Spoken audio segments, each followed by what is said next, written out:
நான் 8 அடி பாந்தியா, நீ 18. 16. சரி கணக்கு புள்ள.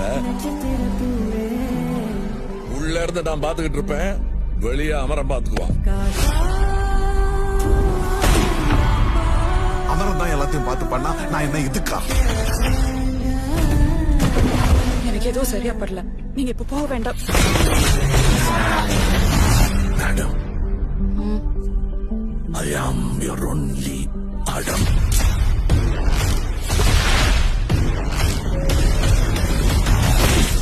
பவர் நம்ம வீடு தேடி வராது, நாம தான் கையில் எடுத்துக்கணும்.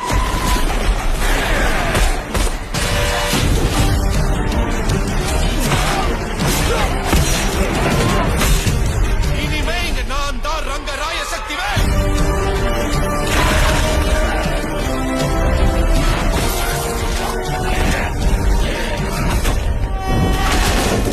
இது எவனுக்கும் எனக்கும் நடக்கிற கதை. நீயா நானா?